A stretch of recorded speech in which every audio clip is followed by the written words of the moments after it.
โทษนะโทษนะ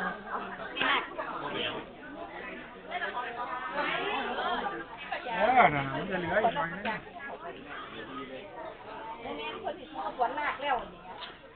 ด้พูดแล้วครับน้ำไปได้จ้าจ้าแ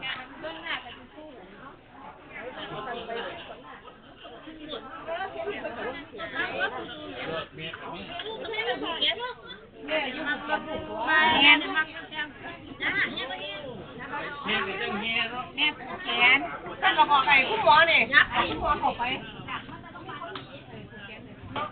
ไม่จ้ากับข้างในนี่คุณหมอเข้าไปข้างในหมอเข้าไปข้างในเมื่อเป็นสักวันหนักเลยหรอไม่เป็นไรเข้ามาก่อนเดี๋ยวปล่อยแขกตามสบายไว้ก่อนรถตีกองเก็ตหัวกรุงเทพปล่อยแขกตามสบายเพื่อนมันหนีกันเพื่อนให้ยกกันหนีกันได้ไหมดิคุณ ก็เชิญกระดาษไปตีเก้าเก็ตเอาไปเดี๋ยวรถค่อยออกเสียงค่อยออกที่เก้าเก็ตหัวกรุงเทพเดี๋ยวมันจะเป็นบาทที่ไหนเนี่ยบาทที่ไหนพ่อเนี่ยไม่ได้ขอไปแล้วดิผ่านไปก็พร้อมเอาผ่านไปมาน้ำเนี่ยผ่าไตไปพ่วงนี่เรียกผ่าไตสิผ่าไตข้างหลังผมไม่เคยในเป็นอยู่ยกกับกันเลยไอ้พวงชุดนี่ไปเลยนี่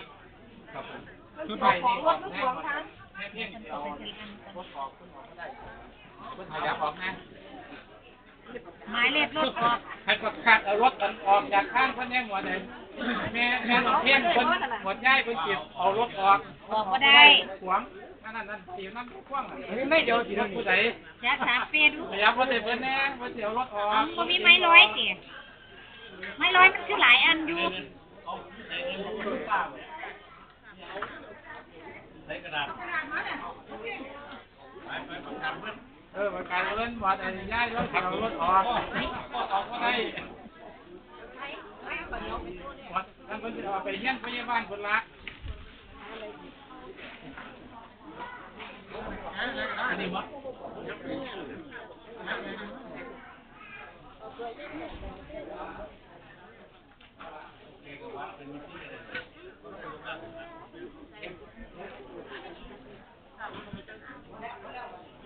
โหถ้าการขอประชาสัมพันธ์นะครับรถหมายเลขทะเบียนที่